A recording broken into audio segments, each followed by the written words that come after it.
back to my channel. We have so much to talk about, y'all, so that means we gotta do an episode of Daily Squeeze. Every time I do an episode of Daily Squeeze, it's because so much juiciness is happening in the headlines, all right? I really haven't got a chance to talk about it this week, so we're gonna go ahead and get it popping, gonna get my opinion, my 2 cents, because what? Freedom of speech in this country, and if you don't agree with what the hell I got to say, that's okay. You can write it down in the comments, so we can have a respectful, conversation about it, i.e. respectful, because if you get disrespectful on this page, there is a good old block button, all right? But other than that, we're gonna have a nice time, getting my 2 cents and you guys' opinion on the stuff I'm gonna be talking about today, all right? So let's not waste no time because it's a lot to discuss. Y'all know what to do. Hit that subscribe button if you're new to my channel. And all my jujus, appreciate you for, just always support me, showing love. It's always appreciated. Y'all make sure y'all hit that like button, okay? So I kind of always usually work my way back to forward, like, older stuff that I kind of missed and work my way up. So let's go ahead and talk about Kylie Jenner really fast. So Kylie Jenner, y'all, she kind of got a little backlash because she posted something about a GoFundMe, and everybody was like, bitch, you a billionaire. Like, what you trying to ask us broke ass folks for $60,000 for? Like, pass, sorry, like, $60,000 for Kylie Jenner is like 2 pennies in a bucket. Fuck it, okay? For us, like, I'm struggling. Like, that stimmy check, when I tell you that stimmy check went fast, because everybody's stimulus is covering back payments of stuff that they already late on. So the government definitely fucked us over this pandemic. But nonetheless, Kylie had to clear things up, because what happened with the GoFundMe was the family originally set it for $10,000. They were at $6,000, and Kylie gave the rest of the $5,000, right? But of course nobody knew that, because when you're a billionaire, you ain't got to tell people when you always doing charitable, business. You ain't got to let everybody know that you're doing right by the Lord. But nonetheless, she posted out there because she made a statement, because so many people was getting on her. And she's like, look, this is what I did. I paid the $5,000, but I obviously put the GoFundMe on my page to give it more exposure. Because Kylie, basically exposure is money, period. Like, if she puts something up, it's going to blow up, period. Blow up, i.e. her lips and her money and her pocketbook. But at first, I'm not gonna lie, I was feeling like, damn, Kylie, you really got the nerve to ask people for some money, like, when you could just give it to them. But then the more I thought about it, and I watched, because Asian the Brat or Asian Dog, one of them, they was like, how dare y'all, be in Kylie's pockets? Like, it ain't that woman's business. Like, it ain't her duty to be constantly paying for people's shit. And it was an ex-employee at that. So, like, she really didn't have no obligation to that. But after watching Rodney's video, I'm a huge fan of Rodney. Hey, Rodney, shout out to you. He did make some sense. It's like, if you get into a car wreck, you don't go to your employer and be like, hey, I need you to cover the payment of my cast. Like, can you help me out with my cast? Or, hey, like, my bumper fell off. Can you help me with that? Like, we got to start thinking, like, rational. Like, yes, Kylie has the money, but rationally, like, y'all, it ain't her duty to do that. And we got to start staying out of these celebrities' pockets, because, yeah, they live this lifestyle, but she might be a billionaire, but she lives a billionaire lifestyle. She got jets to pay off. She got all this shit to pay off. So, yeah, it's not Kylie's duty. Is it nice? Is it, obviously we look for her to do the right thing by paying it, because all of us out here is broke as a joke? Yeah. But nonetheless, it's not Kylie's duty. Y'all drop down in the comments and let me know how you feel about Kylie kind of getting backlash for not, just automatically giving up the 60 grand. Do you feel like Kylie is obligated to pay for, people she know or friends or ex-employees or employees? Is she obligated to pay for, life mishaps because she has the money? So moving on real quick, let's talk about the Kardashians, because this is Keeping Up with the Kardashians last season. Now, I do watch them on and off, and with this being the last season, though, I'm tuning in because we're seeing more about Khloe's relationship, right? Now, Khloe, y'all, she decided to take Tristan back, basically, because Scott let out the bag that, oh, Tristan's a lucky man. Like, he commented under her picture. And he basically kind of let the cat out of the bag that, they was fucking around with each other. And through a little clip that came out about the episode with Keeping Up with the Kardashians, Kim was telling Khloe, like, girl, you need to not, think about, what the public or everybody has to say. Like, you do what you want to do. That's your baby's father. If you want to be with him, be with him. Okay, you can do that. Absolutely. Khloe, you one of my favorite Kardashians. I'm not going to lie. Like, when Kardashians came out, I was like, fuck Kim, fuck Khloe. Fuck Kim, fuck Kourtney. I'm with Chloe Money all day, every day. But this just kind of goes to show you, like, no matter if you rich or poor, you know, the bad bitch on campus, like, you're still a woman at the end of the day, and women typically are gonna always have that mental struggle of, oh my God, you know, he's my baby's father, like, I can make this family work, like that mentality, right? And plus, she's thinking about having another kid, and they are stuck in this thing of, oh, I can't, you know, I don't want to have, like, multiple babies' fathers. So they are doing the IVF process, and it's either they're going to do it by letting him go to the sperm bank and whack off in a room, or they do it the old-fashioned way, and he bend her over the counter and hit her from the bike. Like, Chloe is in between that, but Tristan is hella lucky because the pandemic did him good because he wanted to spend time with his daughter, so he ended up quarantining with Chloe and the baby, with True. So that really gave him an end because he's spending all day, every day with Chloe. And you think neither of them getting ready to fuck in a quarantine? Psh, miss me with that. Because at the end of the day, she's seeing a man that she downstairs and she gonna get horny every now and again. That quarantine was long, y'all. So there was no way they was keying and in the, you know, room with their baby, and it wasn't like a moment. Like, they clearly was fucking during quarantine. So that gave him ample time to, like, try and prove to Chloe, oh, I'm the right man, like, I'm gonna do right by you. But it's like, bro, she gave you that opportunity already, and you fucked up every single time. So that's why it's hard for us to watch Chloe take you back over this, oh, he's my baby's father bullshit, because why is it that I gotta think about that when you did it? That happens a lot. Like, women are always stuck with the thought of, oh, like, my family. But it's like, yo, nigga wasn't thinking about your family when he was out there sticking his dick in, you know, random bitches. Like, he has community dick. Tristan got caught 3 times that we know of. Y'all. That we know of. He cheated on his wife. He cheated on his girlfriend while she was pregnant, which to me is like the ultimate betrayal, because here it is, putting my body through all this stress, carrying your motherfucking child, and you do that to me? He put her in labor, y'all. Like, Tristan. And then he goes and kisses a family friend. Like, Jordan was Kylie's best friend, basically sister. They grew up together. So for that to happen was like another huge betrayal. And it's like, Chloe, you keep getting this nigga opportunities. And you know what? If you want to do that, you know, fight for your family, you know, you like it, I love it. I mean, I don't, because I really want better for you. But all I'm going to say is, if this nigga fuck up again, don't be mad when you get the I told you so. Don't be mad when we look at you like, well, bitch, you should have known. Like, fool me once, fool me twice. Like, how many times you going to let this nigga fool you? Period. So, like I said, Chloe, it's not an if, but when. When he fucks up again, don't be mad. Because he already showed you who he was. Okay? Okay. So moving on, let's talk about Miss Sharon Osborne, y'all. Miss Sharon Osborne apparently got the clip. It ain't nothing to cut that bitch off. Snip, snip, ho. Snip, snip, ho. All right, y'all. Look, CBS, ABC, whatever. She got cut from the talk, y'all, after they did this little investigation bullshit. What are y'all investigating? What are you investigating? Come on now.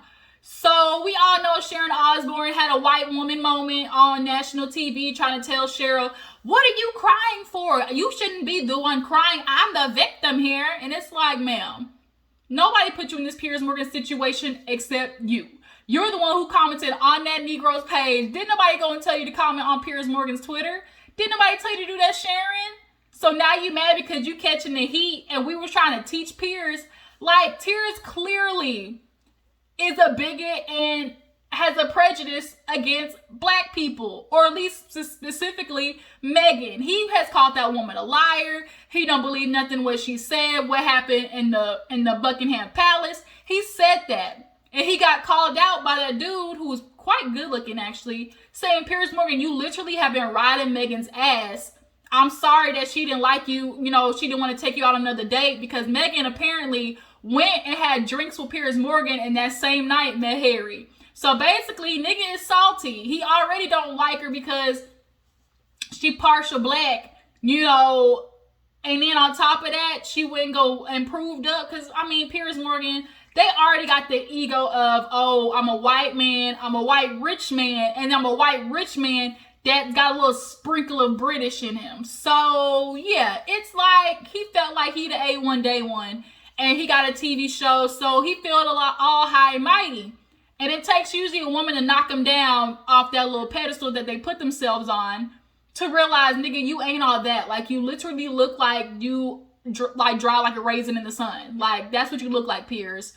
But somebody had to tell us, like, Piers, you want us to not think you're racist, but the way you be constantly going at her and the things that you're saying, like, we looking at you side-eyed, mofo.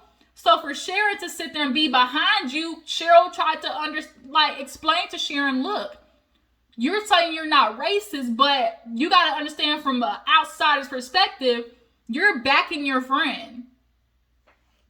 You know, are we supposed to put you in the same box? But do I think Sharon is racist necessarily? No. I don't think she's racist, but I put her in the category of complacent white people, okay? And those are the white people who are okay doing this, you know, I'ma look the other way type stuff. Like, I didn't see none. My name Bennett, I ain't in it. Because if they speak out, they lose that support and that, you know, that backing of the white people who really support them, who are racist. Sharon got some racist ass British supporters. You think if she really speaks out for black people, they're gonna be behind her and not have no slick shit to say? So it's, oh, I'm gonna ride the middle, and, you know, I'm gonna just say, hey, you know, vote for Obama. I voted for Obama, but yeah, bitch, but did you go out in the streets and, you know, try to put your name, you know, to a facility that, you know, was for black after school programs?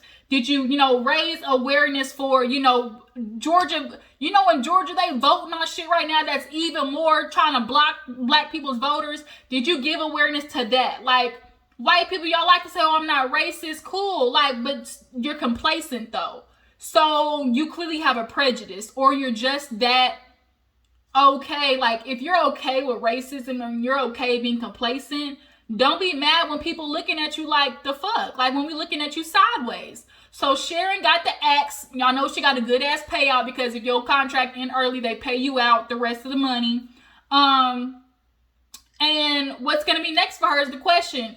She going to land on her 2 feet. She's a white British woman. She's Ozzy Osborne's ex. She going to be okay. She going to be okay. That's how white America is. Something happens. A week later, something else big approaches. So that comes out of, that exits the news cycle. And Sharon's going to be okay. She's probably going to get picked up for her own little YouTube series, or her own little shindig on another network. Like, Sharon's going to be okay. Like, but here's the question. Who they gonna replace her with, though? And she did that interview with Corey Frazier, I think that's his name, and literally had the nerve to be like, oh, I've been set up. I have been set up. Oh my gosh. I just realized the executives, you know, are really coming after me. And it was like, bitch, even if they were asking these questions, you had the reaction. Like, nobody told you to react like that. Nobody sat there and told you to be like, oh, I'm the victim. Nobody sat there and told you to be like, educate me, Cheryl, and you didn't shut the fuck up so she couldn't educate you. Like, nobody told you to do all of those things, but yet you got set up. Like, the fuck, Sharon? Like, it's so easy for white women to put themselves in situations defending a white man, and they don't fuck with y'all like that. Because at the end of the day, yeah, white women, y'all support these white men, but guess what? You still ain't getting paid the same amount of money on a dollar as them, are you? You barely above a black woman. So how much do they really support you like you support them? Get out of here, Sharon. Like, get out of here. You 70 damn years old. You know what racism is. You've been around plenty of cracker-ass crackers in your day. And you've probably heard Piers Morgan say some shit, but you don't want to admit it. And apparently Leah Remini came out talking about she was calling Julie Chen like wonton and slanty eyes, all types of shit that she called. I think her name is like Holly Robbins or something, Robin Holly or something like that. Called her ghetto and everything. Like, Sharon, white America, y'all really do have a way of trying to piss on people and tell us it's raining. Like, fuck out of here. So here's the question: who would be a good replacement for Sharon? And we need to see some type. I'm sure Sharon said she apologized to Cheryl, but I want to see it. I want to see an actual conversation between them two. Like, they need to get on YouTube or do a Zoom or something, because that conversation needs to be finished. Moving on, let's go ahead and talk about, who else did I want to talk about? Lil Nas X, y'all. So Lil Nas X, he is setting the internet ablaze with his new music video. I didn't get a chance to see all of it, but I saw a clip and it was just enough for me. Y'all, when we gonna stop caring how other people live their life? Like, at this point, what really pisses me off about how this country works is it's always, you have the right to life, liberty, and pursuit of happiness, right? But if you try to attempt your pursuit of happiness and I don't like the way it's going because it don't agree with my pursuit of happiness, I'm gonna shit all over it and try to fuck it up. Like, does that seem right? Does this seem right to inflict your thoughts and beliefs on somebody else's life? You wouldn't want them doing that shit to you. So I just find it so hard how people in whatever state they are, you feel like, okay, I'm a country ass white man in Texas. I have the right to vote on a bill or vote on something that controls somebody getting married in New Jersey or affect their livelihood and pursuit of happiness in New Jersey. They don't pay your bill. They don't feed your kids. They don't put clothes on your back, but yet it affects you so much to where you want to fuck all up like their pursuit of happiness in their life. Like, everybody knows how most religions are, right? Being gay is abomination. LGBT, whatever, is abomination. It's a sin. And it's like, why are you so concerned about their sin? Their sins don't control whether you get into them pearly gates of heaven, right? My sin don't control whether they get into the pearly gates of heaven. And no sin is greater than the other, period. So it's like, why are you worried about them? That's their life journey. As long as you on your path with righteousness with God, so much so help you God, whatever it be, that should be the business. So I really applaud Lil Nas X, coming out, being who he is. It's gonna inspire other kids and people to be that way, be happy with themselves. He had them hookah boots on, okay? He should have been on P-Valley, okay? Maybe he'll be on P-Valley next season. But he was dancing with the devil, okay? And people had a problem because it was like, y'all told him, like, that's the thing, okay? You gay, you go to hell, or whatever. So he said, okay, I'm gonna dance with the devil, fuck it, okay? And it be that. And then y'all mad about that? Like, I just don't understand how people being happy, like, why it's so important for you to like, screw up their pursuit of happiness. Life, liberty, pursuit of happiness is literally what is written. But because it don't agree with how you grew up, like, you have a right to shit all on that. I just don't understand that. Like, I'd be damned if I impose myself on their life and somebody impose their self on my life. Like, it ain't right. It ain't right, bruh. It ain't right. But I'm like, people like Lil Nas X and, people who paved the way for the LGBT, group, like, I think also too, there needs to be a situation or a conversation where it's okay to disagree. It's okay to agree to disagree. You know what? I grew up not accepting your lifestyle. That's cool. But guess what? I'm still not going to treat you different. I'm still going to love you like you're my neighbor. You can disagree with people all day. Still don't mean you're not going to love them. Still, I can disagree with your politics. But guess what? I still love you. Like, we just not gonna talk about politics. Like, you can be gay and I can understand, like, through my upbringing, okay, I may believe that's a sin, but guess what? That's just what it is. Like, I don't have a right to sit there and be like, oh, you're going to hell. Like, I'm not gonna do that. Like, I do not have a right to sit there and control your life and make you have this walk with Christ, because that's what I'm doing. Like, people who are Christians, like, they do that all the time. Like, and then, how the hell are you Christians, but then doing all this negative ass shit? Like, God also says, love thy neighbor. Like, but you can't do that? Like, y'all always want to pick out certain parts of the Bible that's convenient for you. I done went off on a whole different rant, but I don't know. It just, Lil Nas X, like, he just really sparked something in me. Like, I just kind of get annoyed where it's like, okay, you can agree to disagree. You don't have to like his lifestyle, but you damn sure gonna respect him. You damn sure gonna respect this person, like, as a human being. Like, that's how it should be.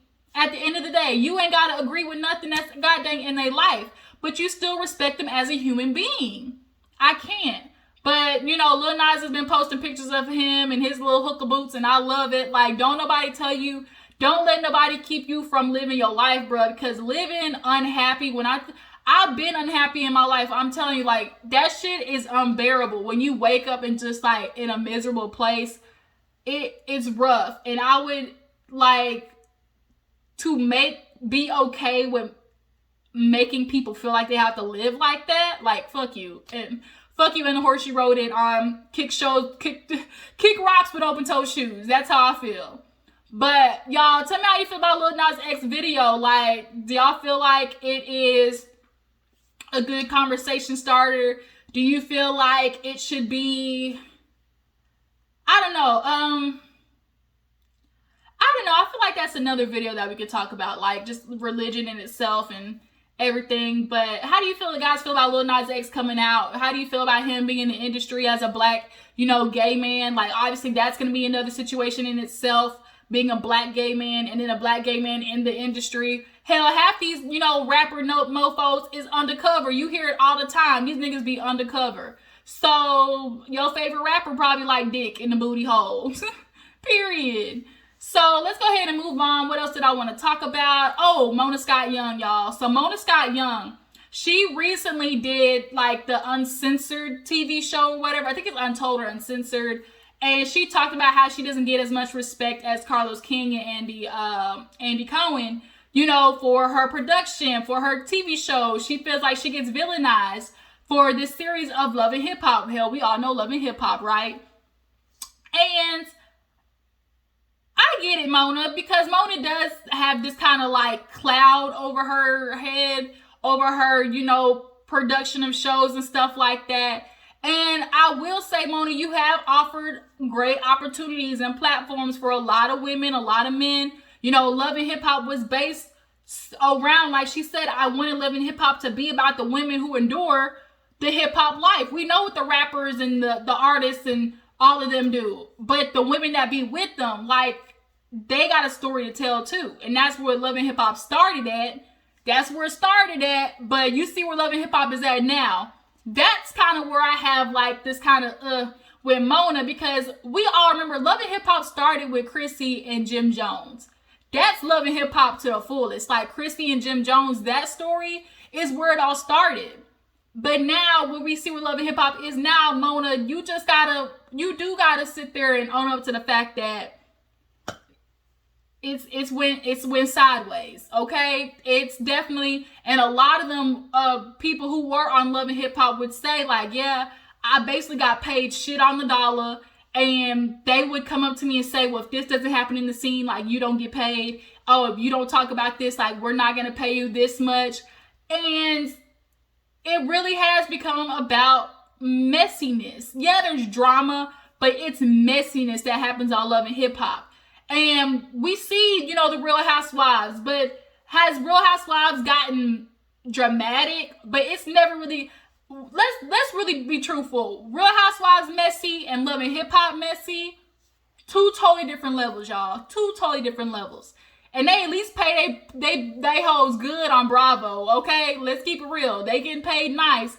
And it just seems that how many people can we really say like blew up from Love and Hip Hop or actually have done something after Love and Hip Hop? Now, it's not Mona Scott's fault for sure. Like, if you have this opportunity, you didn't use it well, that's your problem. But there also is a sense of trying to keep them there too. If you cause enough drama, we'll just keep paying you more and more, and that's gonna make you do more and more bullshit on the show, and they kind of get stuck on Love and Hip Hop instead of, you know, boosting their career.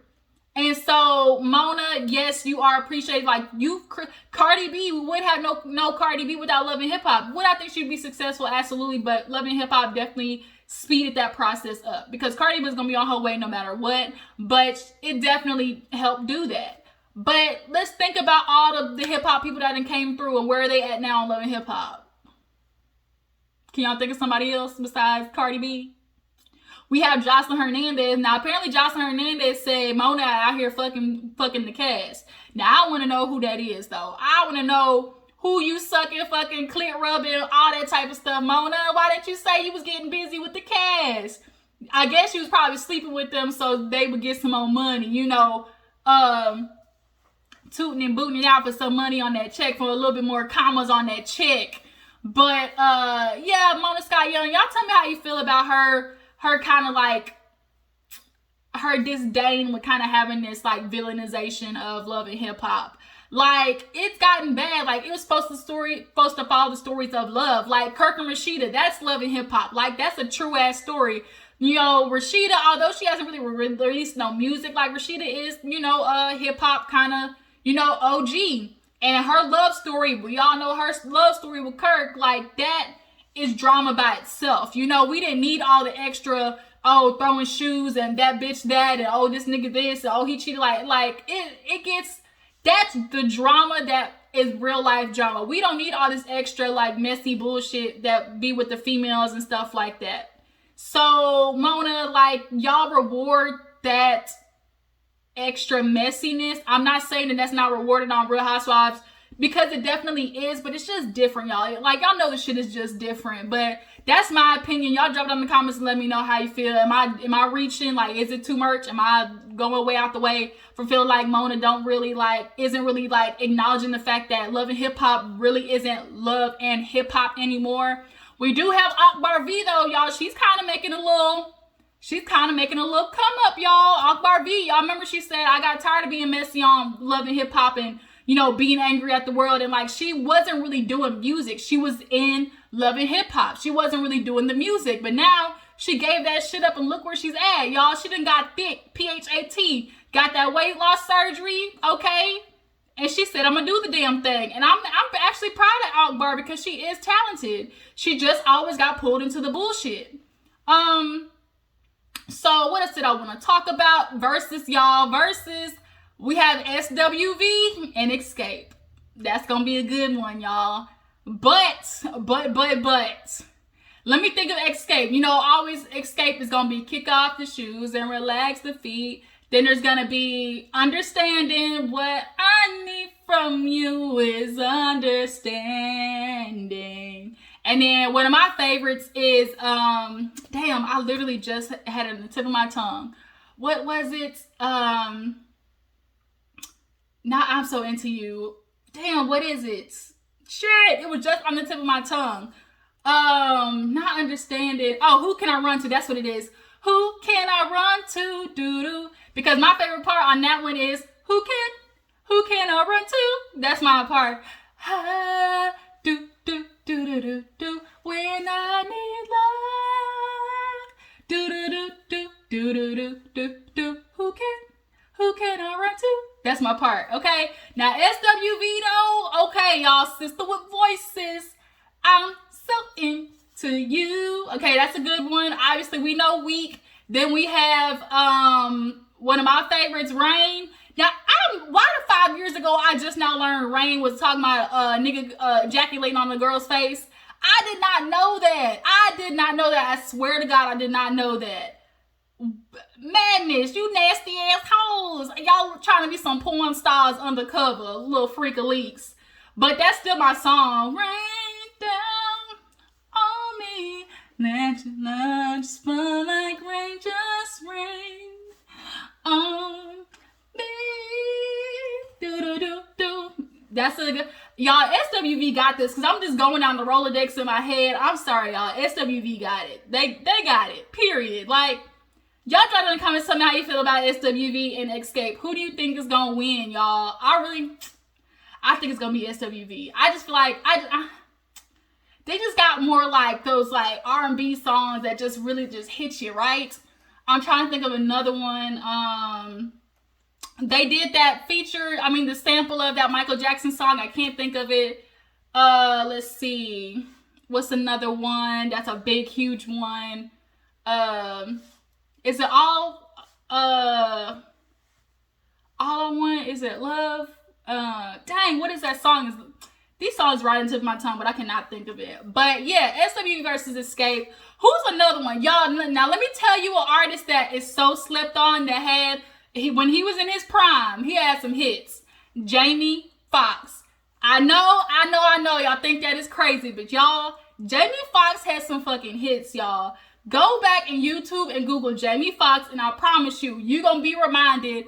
Bruh, Unpredictable is my song. Girl, get comfortable. We about to do something we never done before. Whoa, whoa. Baby, not the usual. Tell no we getting unpredictable. Baby, try to roll with me, baby.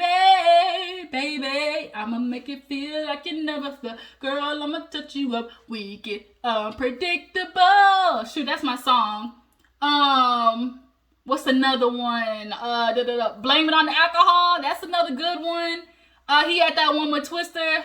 Well, cause she got the Marvin Gaye, the Luther Vandross, a little Anita, to let me set this party up right. Gotta be. Well.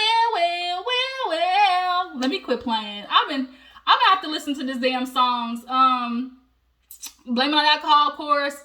I'm telling you, go Google Jamie Foxx and you're going to be reminded. That fool had some hits, y'all. He really did. But that's one person, but I don't know who he would go up against, though. I do not know who he would go up against. Ooh, another one as a female, Lettucey versus Marsha Ambrosia. Can we get that, please? Lettucey versus Marsha Ambrosia, I feel like would be such a good versus. That neo soul thing, and I love Marsha Ambrosia. Flow Tree used to be my shit. Superstar. Say Yes. Oh my God. Say yes. Don't you mind? Let yourself, baby, undress you, baby. Open up your mind, just answer. I'm about to let you know you make me so. Y'all, okay, I done make this video damn too long. I did want to talk about Derek Jackson, but I think I'm going to do a separate video because he definitely deserves a full 20 minutes. And that's just going to be too long for this.